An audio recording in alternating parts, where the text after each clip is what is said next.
Hello दोस्तों and welcome to the channel.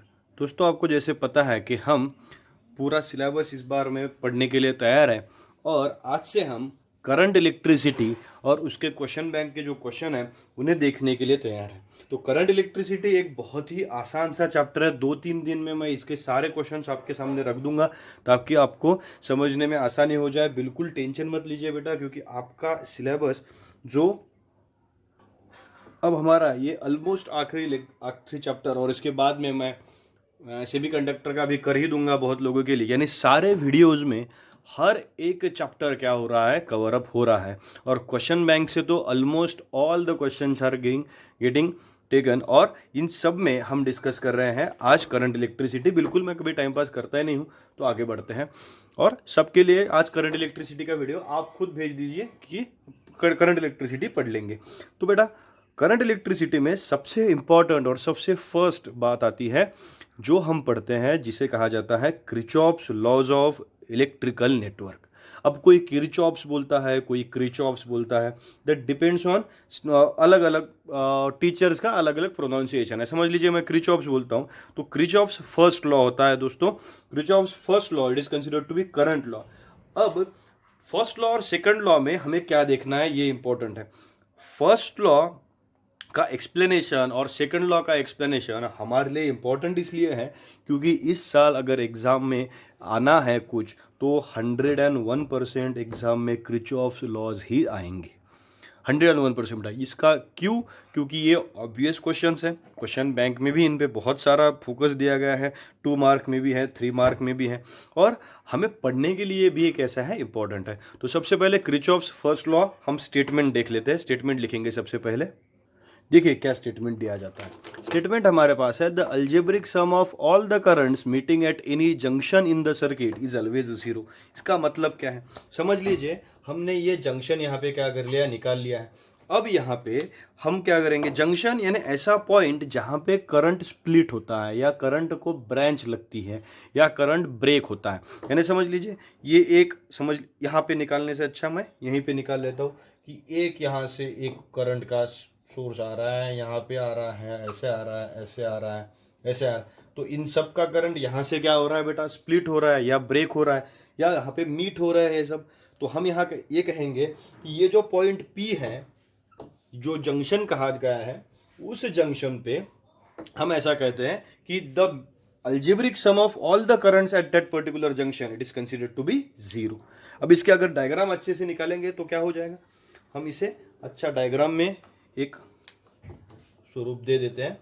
ये एक करंट आया, समझ लीजिए ये दूसरा करंट यहाँ पे आ गया, तीसरा करंट, चौथा करंट, ऐसा समझ लीजिए। अब हम क्या करेंगे, I1 इसे लेंगे, बाहर जाने वाला दिखाएंगे I2, फिर से अंदर आने वाला दिखाएंगे I3, ये हो गया I4 और पॉइंट P।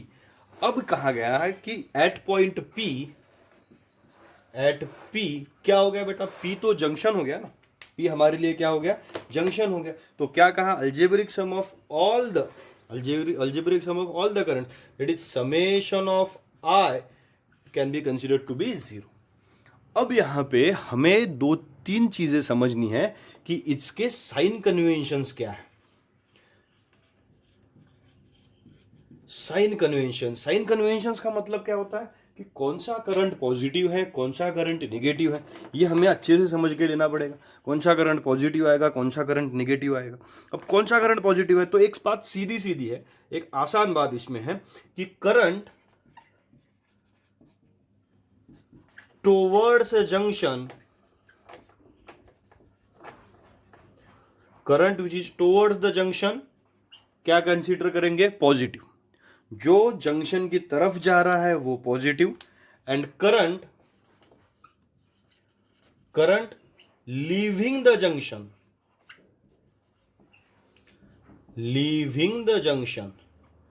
कैसा पकड़ेंगे हम, negative. Current which is leaving the junction कैसा पकड़ लेंगे, निगेटिव। यानी डायग्राम पे से हम अब क्या लिख सकते हैं, देखिए current which is coming towards the junction, I1 towards the junction है, पॉजिटिव है, यानी I1 हो गया।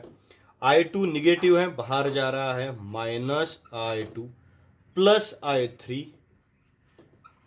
I3 minus I4, is equals to 0. Q, algebraic sum of all the currents is considered to be 0.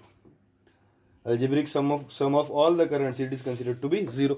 यानी इसको हम ऐसे भी लिख सकते हैं that I1 plus I3 is equals to I2 plus I4. Okay, ऐसा भी हमने लिख लिया. यानी कैसे, total current which is coming towards the junction it is equals to total current which is leaving the junction. अगर आपने इनको लिखने के लिए चार्ज की भाषा में लिख लिया, समझ लीजिए हमने चार्ज की भाषा में लिख लिया, यानी क्या हो जाएगा, Q1 plus Q3 is equals to Q2 plus क्या बन गया Q4, क्योंकि डिनोमिनेटर का टाइम तो सबका कैंसिल हो जाएगा और Q upon T is the electric current. यानी charge which is coming towards the junction it is equals to charge which is living the junction. इसलिए किरचॉफ के फर्स्ट लॉ को कहा जाता है law of conservation. It is law of conservation of charge. क्या कहा जाता है बेटा, law of conservation of charge कहा जाता है. किसे, किरचॉफ के फर्स्ट लॉ को. किरचॉफ के फर्स्ट लॉ को कहा जाता है law of conservation of charge. क्यों, क्योंकि current which is coming towards the junction it is equals to current which are leaving the junction. ये सब तो हम मिलके देखते ही हैं, लेकिन साइन कन्वेंशंस में भी हमें क्या करना है, अच्छे से इसे देखना पड़ता है. समझ में आ गया बेटा. तो इसे एक बार क्या कर लीजिए, लिख लीजिए अच्छे से. और सेकंड लॉ जो सबसे इंपॉर्टेंट लॉ कहा जाता है उसकी तरफ चलता है, Kirchhoff's second law of electrical network. इसे बहुत ध्यान से देखना, बहुत ही आसानी से भी मैं समझा दूंगा और आपको ज़्यादा टेंशन भी इसका नहीं आएगा. इसे कहा जाता है लूप थ्योरम और हम उसकी तरफ चलते हैं. चलो बेटा, किरचॉफ सेकंड लॉ देखते हैं. वोल्टेज लॉ कहा जाता है, लूप थ्योरम कहा जाता है. आपको डायग्राम ऐसे लग रहा होगा कि बहुत बड़ी डायग्राम है, ऐसा नहीं है, मैं अच्छे से इसे समझा दूंगा और बहुत ही इजी है. साइन कन्वेंशंस हमें एग्जाम में नहीं लिखने पड़ते हैं. सब साइन कन्वेंशंस जो मैं बता रहा हूँ उन पे क्या करेंगे, फॉलो अप करेंगे, यानी अच्छे से हम इसे क्या कर सकते हैं, पढ़ सकते हैं. देखिए सबसे पहले स्टेटमेंट क्या दिया है, the algebraic sum of all the potential differences and all the EMF in a closed loop network is 0. algebraic sum of all the potential differences is 0. potential differences यानी क्या होता है बेटा, IR होता है. पोटेंशियल डिफरेंस क्या होता है, IR होता है. तो पोटेंशियल डिफरेंस 0 है. In a close loop network कहा गया है. Close loop network, this is our close loop network. Okay, अब इसे हम कहेंगे कन्वेंशनल हमें EMF and all the potential differences are considered to be 0. अब इसका साइन कन्वेंशन बहुत ही अजीबोगरीब है. साइन कन्वेंशन में क्या लिखेंगे कि कन्वेंशनल IR, यानी अगर कन्वेंशनल IR क्या है, what is conventional, conventional means current going from positive terminal to negative terminal. बस इसे देखते रहना है पूरे लूप में कि पॉजिटिव टू निगेटिव, और जो पॉजिटिव टू निगेटिव नहीं है वो नॉन कन्वेंशनल हो गया. फिर इसके क्या हो गया, अपोजिट हो गया. यानी कन्वेंशनल IR निगेटिव होगा तो नॉन कन्वेंशनल कैसा होगा, पॉजिटिव होगा. कन्वेंशनल EMF पॉजिटिव होगा तो नॉन कन्वेंशनल EMF कैसा होगा, निगेटिव होगा. हम इस लूप में इसे क्या करके देखते हैं, एक बार अप्लाई करके देखते हैं, यानी हमें आसानी से इसे समझ में आ जाएगा. Summation of IR plus summation of E is equals to 0. अब देखिए मैंने लूप कौन कौन से निकाले.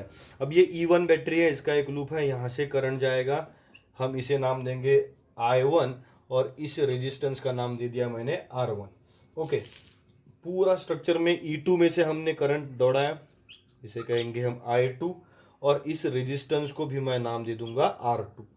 ओके, यहाँ से एक तीसरा करंट आ गया, समझ लीजिए I3 कही है, I1 प्लस I2 कही है, दोनों हम लिख सकते हैं. और यहाँ पे हमने कंसिडर कर लिया दिस इज रेजिस्टेंस 5, R5 हो गया. फिर से करंट यहाँ से इधर चला गया, ये इधर ब्रेक हो गया, ये I1 ही है बेटा, और इसे हमने नाम दे दिया R3 नाम दे दिया. और ये करंट इधर से इधर चला गया, इसका नाम हो गया R4. अब ये सब रेजिस्टेंसेस एंड सब IR को ध्यान दीजिए ताकि हम इसे आसानी से लिख सके. अब देखिए लूप कंसिडर करिए, पहला लूप कंसिडर करिए कौन सा, ABEFA. Okay, loop ABEFA. अब देखिए बेटा पाथ कौन सा है आपका पाथ कौन सा है, उस पर एक बार ध्यान दीजिए. पाथ कैसा होगा कि फ्रॉम पॉजिटिव टू निगेटिव, यानी दिस इज योर पाथ.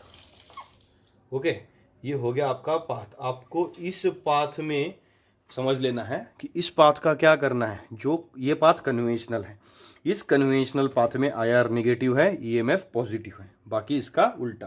यानी इस पाथ में I1R1 लग रहा है, कन्वेंशनल है, तो हम क्या लिखेंगे माइनस I1R1।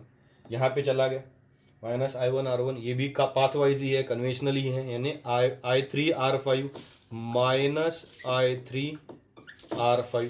फिर यहाँ से E से F तक आ गए, यहाँ पे आ गए ना, तो ये भी कन्वेंशनल ही है, यानी माइनस I1R3। EMF लग गया, ये भी कन्वेंशनल हो गया, यानी plus E1 is equals to 0। ये लग गया कौन सा पाथ हमारा, this path is ABEFA। Okay, इस पाथ को हमने क्या नाम दे दिया अभी, ABEFA नाम दे दिया, ये तो लग गया। दूसरा एक लूप कंसीडर करके देखते हैं, जो अगेन डिफरेंट लूप है। इस लूप को मैं एक बार इसे फिर से लिखाता हूँ ताकि आपको थोड़ा सा प्रॉब्लम यहाँ पे हो गया होगा। हम इसे इस लूप के लिए कैलकुलेशन एक बार करते हैं। I1R1 कैसा हो गया, माइनस I1R1 नेगेटिव हो गया, minus I3R5 minus I1R3 plus E is equals to 0। Plus E क्यों, क्योंकि सब कैसे बन गया, कन्वेंशनल ही बन गया था। दूसरा लूप कंसीडर करके देखते हैं, लूप कौन सा है दूसरा, ये लूप हो गया। ये लूप को कंसीडर करेंगे, लूप BCDEB। ओके, लूप कौन सा हो गया, BCDEB। हमेशा याद रखना स्टार्टिंग कहाँ से करनी है, स्टार्टिंग बैटरी से ही हमेशा करनी है। स्टार्टिंग हमेशा कहाँ से होगी, बैटरी से होगी। बैटरी से अगर स्टार्ट होगा तो ये कन्वेंशनल पाथ हो गया, यानी I2R2 ये पहला पोटेंशियल डिफरेंस है, जो कैसा है, नेगेटिव है, क्योंकि ये कन्वेंशनल पाथ में आ गया। Minus I2R2 minus I3R5 minus I3R5 minus I2 है ना यहाँ पे, I2R4 plus E2 is equals to 0। यहाँ पे E1 हो गया था, वहाँ पे E2। बड़ा लूप जब लेंगे तब मजा आए, जब लूप हम पूरा लेंगे। अब लूप कौन सा देखिए, लूप ऑफ ABCDEFA। अब देखिए ये पूरा हमने कंसीडर कर लिया लूप, और इसमें मैं क्या करूँगा, KVL पूरे अच्छे तरीके से अप्लाई करूँगा, यानी कन्वेंशनल। हमें पहली बार क्या करना है, पहले तो हमें पेरेंट बैटरी चुननी पड़ेगी। यानी पेरेंट बैटरी कौन सी होगी, पेरेंट बैटरी कौन सी होगी हमारी, कि जो पेरेंट बैटरी हमारे पास पूरा संभालेंगे, यानी जिसके हिसाब से हम क्या करेंगे, काम करेंगे। तो हम E1 के हिसाब से काम करेंगे बेटा, यानी E1 का ये पाथ रहेगा, इसके अगेंस्ट जो आएगा, यानी ये तो लगता ही नहीं है बीच में, तो हम क्या करेंगे, माइनस I1R1 ये कन्वेंशनल है, ये करंट अगेंस्ट आ गया तो इसे प्लस लिख लिया, I2R2 ये नॉन कन्वेंशनल आ गई, यानी माइनस E2 ये नॉन कन्वेंशनल आ गया, यानी प्लस I2R4 बन गया। यहाँ पे कन्वेंशनल आ गया माइनस I1R3 माइनस I1R3, दिख रहा ना आपको, माइनस I1R3। फिर EMF plus E1 is equals to क्या बन गया, 0। तो ये हमारा बन गया कौन सा, बड़ा लूप। बड़ा लूप कौन सा, ABCDEFA। और इसके हिसाब से तो हमें आसानी से सेकंड लॉ भी क्या आ जाएगा, समझ में आ जाएगा। तो ये दोनों लॉ हो गए हमारे, first law and second law. First law कौन सा लॉ है बेटा, किरचॉफ्स करंट लॉ, और सेकंड लॉ कहा जाता है किरचॉफ्स वोल्टेज लॉ, और also referred as loop theorem. कौन सा थ्योरम कहा जाता है, लूप थ्योरम। तो इन दोनों को अच्छे से पढ़ लीजिए बेटा एक बार, और हम इसको पढ़ाते रहेंगे। करंट इलेक्ट्रिसिटी आपका 2 से 3 दिन में मैं क्या कर दूंगा, खत्म कर दूंगा। तो पढ़ते रहिए, सबको बताते रहिए, चैनल को लाइक कीजिए, शेयर कीजिए, सब्सक्राइब कीजिए, पढ़ते रहिए, मैं पढ़ाता रहूँगा।